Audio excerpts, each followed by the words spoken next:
Základné formátovanie buniek v Exceli. Základné formátovanie sa nachádza na lište domov. Po importe dát potrebujeme upraviť šírku stĺpcov a výšku riadkov tak, aby sme videli všetky dáta v nich. Máme niekoľko možností. Buď je to potiahnutím pravej strany stĺpca,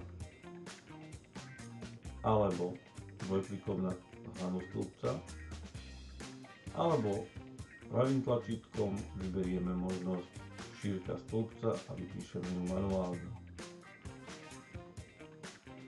Tieto úpravy platia rovnako aj pre riadky.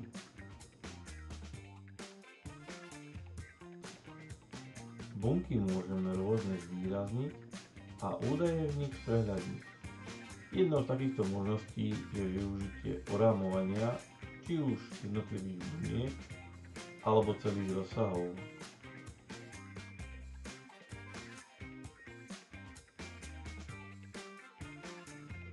Ďalšou možnosťou je vyfarbenie buniek, zmena hrúbky, veľkosti, prípadne farby písma.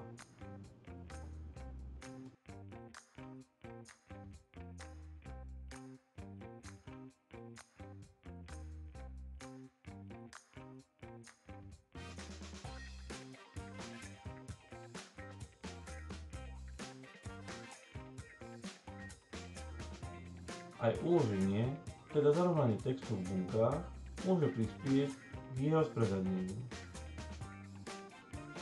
Ak chceme dostať do jednej bunky viac riadkov textu, musíme tento zalomiť.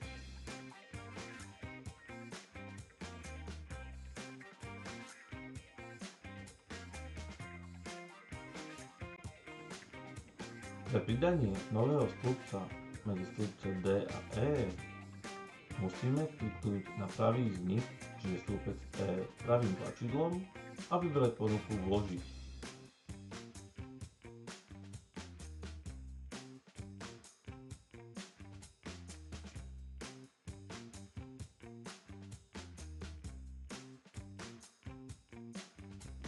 Ak vložíme text do stĺpca G za našu hlavičku, Excel sa pokúsi skopírovať formát, ktorý rozpoznáva pridaný rozsah. Skopíruje však len do jednej bunky. Pre skopírovanie formátu konca tabuľky použijeme možnosť kopírovať formát. Ak potrebujeme skopírovať novonapísanú funkciu do celého rozsahu, avšak potrebujeme zachovať pôvodný formát buniek, môžeme tak urobiť za pomoci funkcie Vložiť vzorec.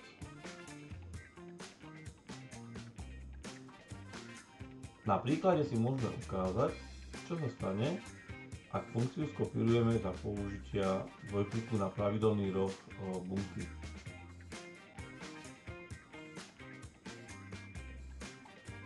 Excel skopíruje funkciu aj s formátovaním, čo poškodilo formátovanie poslednej bunky nášho rozsahu. Pri vložení iba vzorcov bolo pôvodné formátovanie zachované. K základnému formátovaniu patrí aj nastavenie formátu obsahu bunky. V našom prípade to bude mena. V prípade otázok mi napíšte komentár. Rád odpoviem. Ďakujem.